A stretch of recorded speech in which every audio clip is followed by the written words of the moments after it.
Assalamualaikum dan salam sejahtera kepada Puan Siti Nur Syamila binti Misnan dan rakan-rakan sekalian. Pada hari ini, kumpulan kami akan mengupas dan membentangkan mengenai perbandingan pentadbiran awam bagi negara Jepun dan China. Berikut adalah ahli-ahli dalam kumpulan kami yang akan bergilir-gilir menyampaikan pembentangan kumpulan kami. Hai, Assalamualaikum dan salam sejahtera. Nama saya Nur Habibah Maula Omar, student ID 267317. Akan memberi pencerahan mengenai latar belakang negara Jepun dan China dari sudut sosioekonomi. Latar belakang negara dari sudut sosioekonomi negara Jepun ialah negara bertamadun yang kaya dengan adab dan budaya di samping kecanggihan teknologi. Ia juga terletak di Asia Timur dengan kependudukan lebih 120 juta orang dan dikenali sebagai negara matahari terbit. Ia juga kuasa ketiga terbesar dunia dan sangat gah di mata dunia menurut sumber McKinsey Global Institute 2015. Jepun masih berada di kedudukan ketiga ekonomi terbesar dan keempat dalam kedudukan ekspor dalam dunia. Ia juga mempunyai pengetahuan teknologi yang maju, mempunyai asas pembuatan yang menggerunkan infrastruktur bertaraf dunia dan memiliki pasaran pengguna yang besar dan kaya. Ia juga negara terkenal dengan industri pembuatan seperti kereta, motosikal dan jentera. Jepun yang terkenal dengan sektor pembuatan dan perkilangan yang memiliki kilang di luar negara terutama Asia. Jenama yang terkenal dari Jepun adalah Honda, Toyota, Lexus, Mitsubishi dan Nissan. Jepun mendirikan kilang di negara-negara Asia kerana lebih dekat dengan sumber dan tenaga kerja yang lebih murah. Kilang Bukit Raja UMW Toyota Motor merupakan antara yang paling maju dan efisien di Asia. Latar belakang negara China dari sudut sosioekonomi. Negara China mempunyai penduduk terramai di dunia.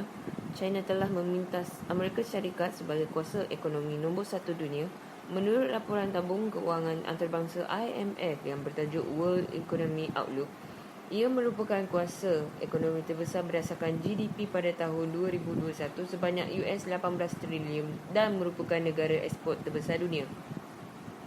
China mempunyai tenaga kerja yang murah dan ramai kerana penduduk negara yang ramai di dunia. Terdapat ramai tenaga kepakaran yang mampu membuat negara China gah di mata dunia.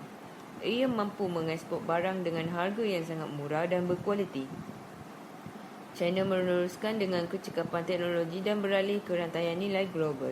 Inovasi meningkat keperluan untuk perkembangan produktiviti. Aktiviti inovasi meningkat, kajian dan perkembangan R&D dipertingkatkan menyebabkan ekonomi China meningkat. Perkembangan sistem inovasi dan teknologi China melonjak naik dan menjadikan ekonomi juga meningkat naik disebabkan kecekapan produktiviti dan penciptaan barang baru yang menjadi punca pendapatan rakyat China. Peningkatan perindustrian di China disebabkan kerajaan yang banyak membantu usahawan mereka menjadi lebih inovatif. Kerajaan China telah melakukan pembaruan yang direka untuk mewakilkan kuasa kepada perusahaan, memperkemaskan pentadbiran dan mengoptimiskan perkhidmatan kerajaan, menggalakkan keusahawan skala besar dan menggalak budaya dan pendidikan inovasi. Perkembangan ekonomi China dipengaruhi oleh peningkatan peringkat perniagaan e-commerce yang berkembang pesat di China dan di dunia. China telah mengatasi Amerika Syarikat dan menjadi pasaran e-commerce terbesar di dunia. Kemunculan laman web e-commerce sebagai perantara dalam perniagaan e-commerce berjalan lancar. Sebagai contoh, Alibaba yang sangat digelani dunia. Penggunaan teknologi maklumat dan e-commerce tidak hanya mampu dan tertumpu di kawasan bandar. Bagi negara China, pengguna e-commerce adalah meliputi seluruh negara termasuk kawasan pendalaman. Menurut Sherry Tau Kong, Sawau Village merupakan kampung pentadbiran kerajaan. Jumlah nilai tahun e-commerce adalah tidak kurang dari RMB 10 million dan terdapat lebih 100 kedai online yang aktif dan minimum 10% isi rumah tempatan menjalankan perniagaan online. Hai, Assalamualaikum. Nama saya Nur Hadijah binti Omar, student ID 267320. Saya akan memberikan pencerahan mengenai latar belakang negara Jepun dan China dari segi pertubuhan antarabangsa. Jepun merupakan rakan terbaik dengan negara ASEAN atau Asia Tenggara. Menurut Asmadi Hassan pada tahun 2003, bahan mentah penting untuk perindustrian Jepun dan sumber pentingnya dimiliki oleh rantau Asia Tenggara, Selat Melaka dan Laut Cina Selatan yang terletak di Asia Tenggara adalah laluan percuma bagi kapal-kapal Jepun yang sangat penting untuk ekonomi. Indonesia adalah pembekal gas asli kepada Jepun dan Brunei merupakan pembekal minyak kepada Jepun. Laluan perdagangan yang wujud malah menguntungkan kedua-dua pihak di mana Jepun turut membantu dalam menjaga keselamatan perairan dari gangguan keselamatan kapal-kapal dagang. Antara perjanjian yang dipersetujui adalah Free Trade Agreement dan Economic Partnership, International Investment Agreement, Tenaga dan Agricultural, Fisheries and Forest. Perjanjian ini adalah bertujuan melindungi fasiliti perdagangan dan mengurangkan atau menghapuskan halangan kepada pedagang dan pelaburan di antara negara antarabangsa. Latar belakang negara dari pertubuhan antarabangsa China. China merupakan anggota tetap Majlis Keselamatan PBB bersama Amerika Syarikat, Rusia, United Kingdom dan Perancis. China merupakan Presiden Majlis Keselamatan PBB iaitu United Nations tahun 2022. China adalah antara 5 kuasa negara kuat yang mempunyai kuasa veto dalam PBB. Keanggotaan dalam Majlis Keselamatan PBB menunjukkan China adalah sebuah kuasa besar dari segi ekonomi dan ketenteraan yang menjamin keselamatan negara. Aset ketenteraan dan pengawalan China juga canggih dan maju. China juga menganggotai APEC yang ditubuhkan untuk menyokong kestabilan perkembangan ekonomi dan kemakmuran rantau Asia Pasifik. APEC banyak membantu China dalam perdagangan ekspor dan import serta meningkatkan pendapatan negara China. China menjadi rakan dagang utama ASEAN sejak 2009 dan mengatasi Kesatuan Eropah sebagai rakan dagang utama China. ASEAN yang menjadi jiran kepada China merupakan rakan dagang utama China untuk kepentingan politik, ekonomi dan keamanan serantau. Sumber dari Ministry of Foreign of the People's Republic of China menyatakan China telah menjalinkan hubungan baik dengan pelbagai negara. Sebagai kuasa besar dunia, China bukan sahaja meluaskan pengaruh dan kekuasaannya tetapi berusaha menjalinkan hubungan baik dengan semua negara. Assalamualaikum dan selamat sejahtera. Saya Lina Ervina binti Ahmad, nombor matrik 268167 akan menyampaikan informasi tambahan mengenai negara Jepun dan China. Informasi tambahan negara Jepun. Pertama, negara Jepun menjadi negara yang maju dan kuat bukan kerana pimpinannya tetapi kerana rakyat Jepun merupakan rakyat yang rajin dan bekerja keras. Kedua, menurut sumber Iluminasi 2017, purata kerja di Jepun ialah 2,450 jam per tahun, lebih tinggi berbanding Amerika Syarikat 1,957 jam per tahun, United Kingdom 1,911 jam per tahun dan Jerman 1,870 jam per tahun. Ini menunjukkan rakyat Jepun sangat rajin dan bekerja keras dan disifatkan bekerja sampai mati. Kerana sifat kepribadian ini yang menjadikan Jepun gah di mata dunia. Informasi tambahan negara China. Pertama, revolusi budaya perniagaan China bermula apabila China menghantar tenaga profesional muda ke tempat pedalaman sambil memberikan pendidikan. Kedua, China sangat mementingkan pendidikan kerana dengan pendidikan mereka mampu mengubah nasib keluarga. Kawasan pedalaman yang jauh dari kawasan bandar tidak terkecuali dengan pendidikan dan mereka memastikan segala kepakaran akan sampai ke semua tempat. Sistem pentadbiran atau sektor dasar tertentu. Jepun mengamalkan negara raja berperlembagaan. Berdasarkan Perlembagaan Jepun pada November 1946, Perlembagaan Negara Jepun telah digubal dan dikuatkuasakan pada Mei 1947 di mana terdapat penubuhan demokrasi dan pemisahan asas kepada kuasa negeri. Struktur asas kerajaan Jepun adalah Maharaja, Badan Legislatif, Kabinet dan Badan Kehakiman. Maharaja Jepun adalah sebuah lambang pemerintahan terdahulu dan kebudayaan rakyat Jepun. Tetapi kuasa Maharaja kini dalam pemerintahan adalah terbatas.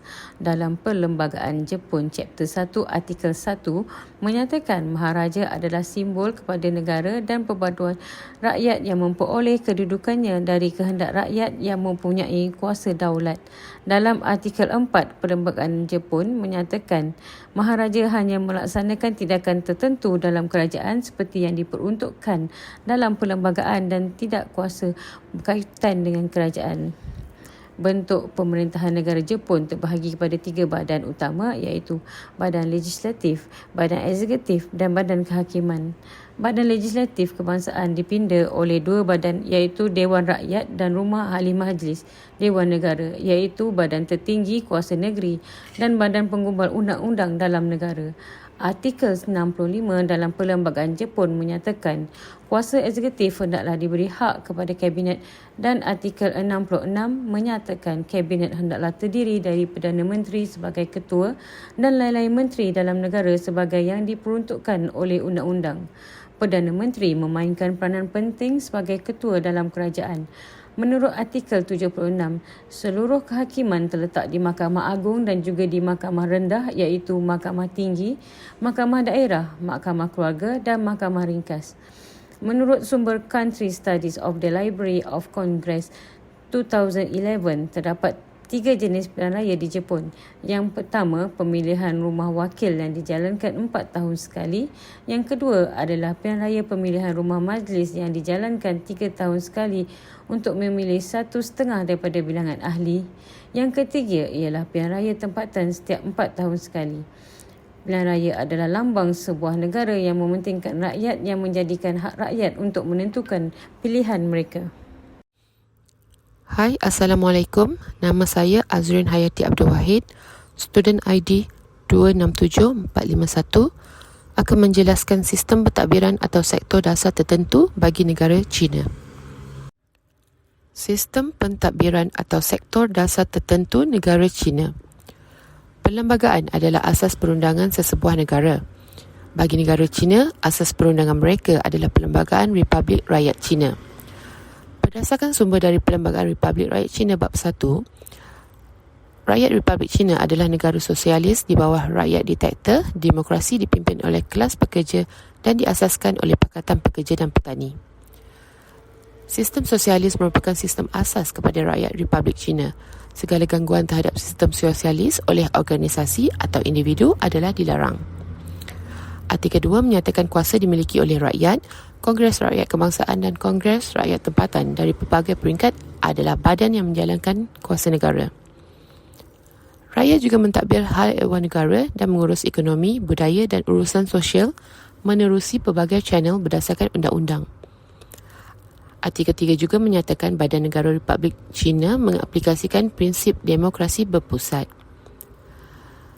Prinsip umum dalam Perlembagaan Republik Rakyat China, sistem pentadbiran China terdiri dari 3 badan kuasa, iaitu stature, badan legislatif dan pengubalan.